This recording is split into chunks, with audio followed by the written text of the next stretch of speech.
UP में कानून व्यवस्था पूरी तरह ध्वस्त। अखिलेश प्रताप सिंह। कांग्रेस के राष्ट्रीय प्रवक्ता अखिलेश प्रताप सिंह ने सोमवार को जिला मुख्यालय पर स्थित कांग्रेस कमेटी कार्यालय पर प्रेस कॉन्फ्रेंस के दौरान कहा कि उत्तर प्रदेश में कानून व्यवस्था पूरी तरह ध्वस्त हो चुकी है। उसका सबसे बड़ा जीता जागता उदाहरण देवरिया जिला है, जहां पर लगातार अपराध बढ़ रहा है। बीते नवंबर माह में 2 युवकों का एक पखवाड़े के भीतर निर्मम हत्या की गई।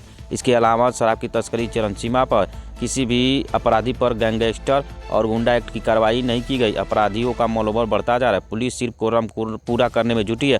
अपराधी बेखौफ होकर बड़ी घटनाओं को अंजाम दे रहे हैं। उत्तर प्रदेश में कानून व्यवस्था पूरी तरह चरमरा चुका है। अपराधियों के हौसले बुलंद हैं और उसका सबसे सटीक और जीता जागता उदाहरण देवरिया जनपद है, जहां पे अपराधियों के हौसले इतने बुलंद हैं, वो निर्द्वंद होकर के अपराध कर रहे हैं और पुलिस प्रशासन हाथ पे हाथ धरे बैठा है। मैं कुछ आप लोगों के तरफ ध्यान आकर्षित करना चाहता हूं। कई हत्याएं हुई पिछले 1 महीने में और बड़े दुर्दांत तरीके से हत्याएं हुई। बहुत दबाव के बाद, समाज के दबाव के बाद, मीडिया के दबाव के बाद जो अनावरण तुरंत हो जाना चाहिए, उसका भी अपराधियों का अनावरण होने में महीनों लग जा रहे हैं। एक हत्या हमारे समोगर के एक नौजवान की हुई, एक हमारे हौली बलिया के नौजवान की हुई। दोनों में नामजद FIR हुए और दोनों में अभी सारे मुजरिम पकड़े नहीं गए हैं। निहाल सिंह हत्याकांड में भी एक मुजरिम अभी भी पकड़ से बाहर है। हौली हत्याकांड में भी एक मुजरिम पकड़ से बाहर है। जब मैं हौली गया, वहाँ पे मैंने मांग की कि फरार अपराधियों पे पुरस्कार क्यों नहीं घोषित हो रहा है, तब जाके पुरस्कार घोषित हुआ। आप देखें, इतने जघन्य हत्या हुई हैं, समाज भी उद्वेलित है, हर वर्ग डरा सहमा है।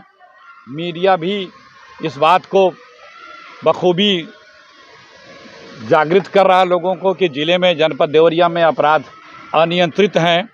हम जिला प्रशासन से ये मांग करते हैं या आपके समक्ष रखते हैं कि देखिए किस प्रकार से ज़िले के पुलिस का और अपराधियों के साथ साठगांठ है। आप लोगों को मैं बताना चाहता हूं कि इस जनपद में इन तीनों हत्याओं में लिप्त अपराधियों पे किसी पे अभी तक गुंडा क्यों नहीं लगा। सारे जितने भी नामजद अपराधी हैं, वो कई आपराधिक मुकदमों में उनकी लंबी हिस्ट्री सीट है। एक भी अपराधी पे, इन अपराध करने वालों पे गुंडा एक्ट नहीं लगा। इन बड़े बड़े लंबे चौड़े हिस्ट्री सीट वाले अपराधियों पे किसी पे गैंगस्टर नहीं लगा। हमारे कहने के बाद, अपील के बाद पुरस्कार घोषित हुआ। निहाल सिंह वाले में अभी तक फरार पे न पुरस्कार घोषित हुआ, न कोई रिमांड पे लिया गया। इन अपराधियों के साथ पुलिस इतनी,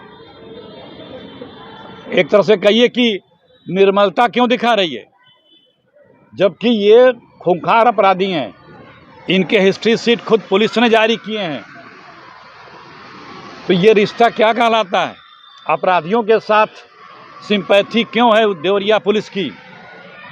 देवरिया के प्रशासन से ऐसी अपेक्षा नहीं थी कि अपराधियों में भी अपना पराया देखा जा रहा हो, ऐसा आम जनता में चर्चा है। जब अपराधी अपराध करके पता लग जा रहा है और FIR में है कि इसने अपराध किया, तो इन लोगों पे सख्त से सख्त जो नियम है, कानून है, जो शासन प्रशासन की व्यवस्था है, सरकारी कानून जो कहता है।